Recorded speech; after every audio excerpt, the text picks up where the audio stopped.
नमस्कार दोस्तों, मैं रॉबिन शर्मा। क्या भारत कनाडा को एफएटीएफ की लिस्ट में डाल पाएगा?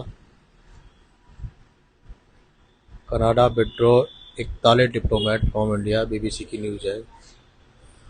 द हिंदू, एनडीटीवी, ब्लूमबर्ग की भी रिपोर्ट है। न्यूज़ में खबर किया है इन्होंने। India order Canada to remove 41 diplomat from Delhi embassy. 41 diplomat को भारत से हटा दिया। भारत ने 20 अक्टूबर की डेडलाइन दी थी। भारत से कुछ कनाडियन डिप्लोमेट को निकाले जाने से ट्रैवल और ट्रेड जैसे मामलों में दिक्कत आएगी।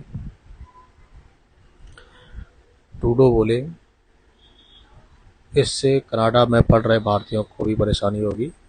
अमेरिका के विदेश मंत्रालय के प्रवक्ता मैथ्यू मिलर ने कहा है, हम भारत से कनाडियन डिप्लोमेट के जाने से चिंतित हैं। दो देशों के बीच मसले सुलझाने के लिए डिप्लोमेट का होना बेहद जरूरी है।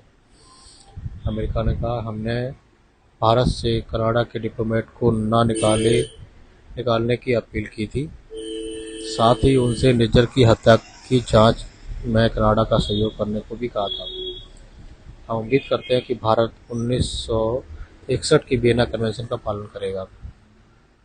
वियना कन्वेंशन में लिखा हुआ है, आर्टिकल 11.1, उस पर लिखा है, अगर दो देशों के बीच में डिप्लोमेट की संख्या पर कोई समझौता नहीं हुआ है तो उस स्थिति में संबंधित देश अपने विवेक या परिस्थितियों के मुताबिक देश में रहने वाले दूसरे देश के डिप्लोमेट की संख्या तय कर सकते हैं।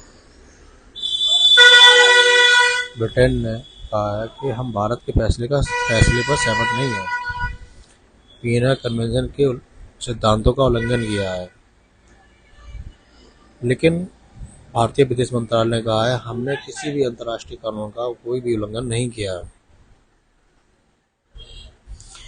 विदेश मंत्री जयशंकर ने कहा है, भारत और कनाडा के रिश्ते मुश्किल दौर में से गुजर रहे हैं। हम वीज़ा सर्विस शुरू करेंगे, लेकिन हमारी प्राथमिकता डिप्लोमेट की सुरक्षा है। कनाडा ने भारत सरकार पर खालिस्तान आतंकी हरदीप सिंह निज्जर की हत्या करवाने का आरोप लगाया। इसके बाद भारत ने कनाडियन नागरिक को वीज़ा जारी करने पर रोक लगा दी। 2021 से लेकर 2023 तक खालिस्तानी आतंकियों को राजनीतिक शरण मिली। 2021 में 141 आतंकियों ने शरण मांगी, उसमें से 36 आतंकियों को शरण मिली। वर्ष 2022 में 801 आतंकियों ने शरण मांगी, 428 आतंकियों को शरण मिली। अगस्त 2023 तक 428 आतंकियों ने शरण मांगी, 246 आतंकियों को शरण मिली।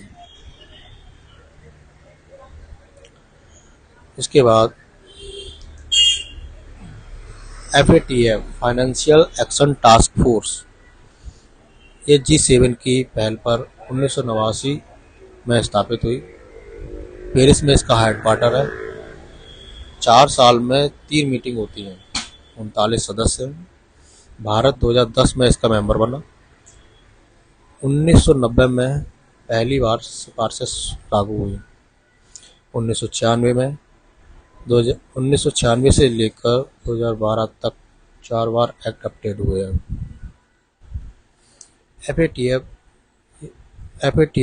एफएटीएफ मनी लॉन्ड्रिंग और टेरर फंडिंग पर नजर रखने वाली संस्था है। ये अंतर्राष्ट्रीय वित्तीय व्यवस्था को साफ सुथरा बनाए रखना इसका मकसद है। यह देशों की टेरर फंडिंग, मनी लॉन्ड्रिंग जैसे कार्यों में शामिल होने से रोकती है। एफएटीएफ की बैठक 1 साल में 3 बार आयोजित की जाती है। इसमें एफएटीएफ में किसी भी कंट्री को ग्रे लिस्ट और ब्लैक लिस्ट में डाला जाता है।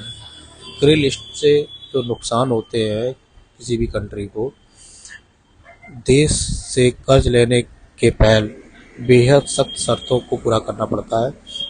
ज़्यादातर संस्थाएं कर्ज देने से आनाकानी करती हैं और ट्रेड में भी दिक्कत आती है। अगर ब्लैक लिस्ट में कोई भी कंट्री चली जाती है तो उसे IMF, वर्ल्ड बैंक आर्थिक मदद नहीं देती है। मल्टीनेशनल कंपनियां भी अपने कारोबार समेट लेती हैं। रेटिंग एजेंसियां जो है वो रेटिंग एजेंसियां जो लिस्ट में डाल देती हैं, नेगेटिव लिस्ट में डाल देती हैं। कुल मिलाकर अर्थव्यवस्था तबाह कर दी जाती है। फाइनेंशियल एक्शन टास्क फोर्स, जो ब्लैक लिस्ट में अभी जो कंट्री हैं 21 अक्टूबर 2022 में है, जो ब्लैक लिस्ट में अभी तक जो कंपनी है वो नॉर्थ कोरिया, ईरान और म्यांमार है। 43 आतंकियों और गैंगस्टर पर बड़े एक्शन की तैयारी, एनआईए ने लिस्ट जारी की थी। कनाडा में कनाडा में कनाडा में साल भर में भारत विरोधी 15 घटनाएं हुई, गिरफ्तारी एक भी नहीं हुई। एक साल के दौरान कनाडा में भारत विरोधी 15 घटनाएं हो चुकी हैं। 9 सभाएं, खालिस्तान के समर्थन में 2 जनमत संग्रह, 4 मंदिरों पर हमले शामिल हुए। ट्रूडो सरकार ने एक भी मामले में कोई भी गिरफ्तारी को अंजाम नहीं दिया। भारत विरोधी घटनाओं के बाकायदा वीडियो पुलिस को सौंपे जाते हैं, लेकिन पुलिस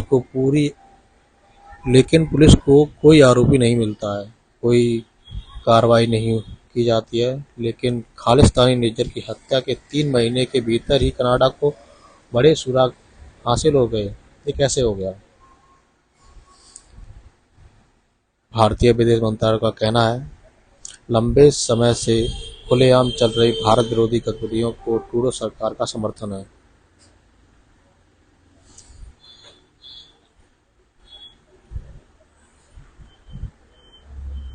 थैंक यू।